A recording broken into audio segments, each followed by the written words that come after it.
have been of interest. There's been a lot of conversation about developers, and in particular about the role of Qt, the development framework, that today is part of our Symbian product line, as well as part of the Amigo work that we're doing. And so there's a lot of questions about what happens to Qt. Do you see it as important? What is a developer opportunity, and what happens?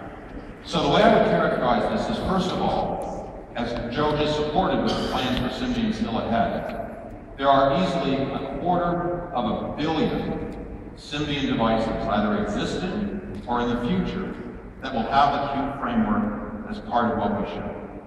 That is a huge opportunity for developers, and one that we'll be continuing to encourage for many months, quarters, and years ahead. So that is a big opportunity.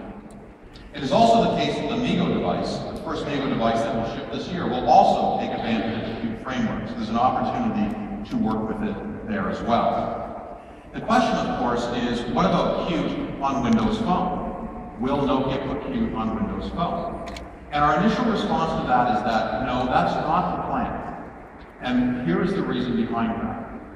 If we, on the Windows Phone platform, encourage essentially a forking, a divergence of development platforms between what natively is provided on the Windows Phone platform and Qt, then we create the environment where potentially we could confuse the developers, confuse the consumers, of course, very challenging issue, and even create an environment where Windows Phone can advance slower than the competition because we're carrying two principal development platforms instead of one. So we wanted to put that question to rest. Now, at the same time, there has been a lot of speculation in the blogosphere about whether Qt is part of our next billion strategy. Will Qt go down to that next level? And we want to be very clear that we have not made any decisions about Qt for the next billion and that strategy. So this is an area to consider going forward. So there's some comments on developers. On the fourth question that we'd like to spend a moment on, and that is the future of Amigo, the relationship with Intel and the Amigo.com open source initiative. It is the case, as we said, that we would ship our first Amigo device this year and then transition that effort into an exploration of the next generation of disruption, the next generation of platforms, of devices, and of user experiences. That is what we'll be focusing on as it relates to this area. Now, Amigo will be part of the consideration and part of the exploration that we pursue going forward. Now, we still have some work to do to define next steps in this area. Absolutely the case that there's some work ahead.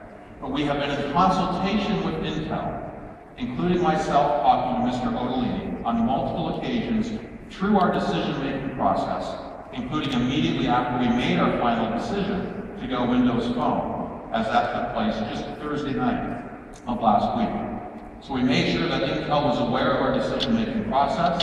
We've been in consultation with them, and they were certainly aware of our decision before any of you were aware of that. Now, it is the case, I think on Tuesday, myself and Mr. Odolini and other representatives from Intel and Nokia will work together to begin to chart the future course in this area. So we have more work to do. We wanted to clarify some of what had been said in that area. The final question, or series of commentary, on which I'd like to comment, relates to the leadership of Nokia. As many of you have written, I seem to be quite open and transparent about these questions, and I'd like to be in that frame of mind on this topic as well. So it is the case that as I entered Nokia and worked literally every single day with all of the senior leaders of Nokia, I had to go through a process of assessment. And you've seen the results of that assessment. You've seen the results that a number of promising executives have been elevated in their roles to the senior levels of the Nokia leadership team. That includes Joe in the area of smart devices. It includes Rich Green as our Chief Technology Officer, taking a step up. It includes Louise Pentland. It includes the hiring of Jerry DeBard as our Chief Marketing Officer. It includes the hiring of a new Senior Vice President of North American Sales and Operations that was also announced on Friday. So clearly an elevation of internal as well as the attraction of some new executives. It's also the case that certain executives are transitioning out of their roles, and we talked about that on Friday. Now, of course, the question is, how do you think about the existing and remaining team members? And clearly, I made a very deliberate decision that I have absolute confidence in that leadership team. And there's a whole bunch of reasons for that. First of all, because I've had the chance to work with them now for several months and seen how they have contributed to the formation of this strategy, which represents one of the most significant changes in Nokia's history. So I've respected that. But also I recognize that a couple things have changed. First of all, the context in which all of these team members are operating has changed. We are operating now in an environment with a clear strategy.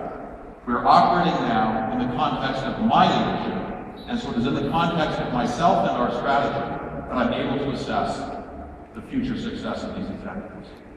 And of course, something else has changed that we've talked about at great length, and that is the absolute accountability that I will apply to Nokia as we go forward. So all of these executives now have a clear mission, are clear supporters of the strategy going forward, and now together we march forward to deliver and execute on the strategy that we laid out on Friday. But we are all accountable for the successful delivery of the results associated with that strategy. So ladies and gentlemen, those are the 5 broad topics we intended to initially cover. We're going to open it up for questions, and we'll spin around in circles on the stage as we take those questions around. Thank you, Stephen. We are going to have a Q&A. I would invite you to raise your hand if you'd like to ask a question. A couple of housekeeping rules. If you have a question, please introduce yourself, your name,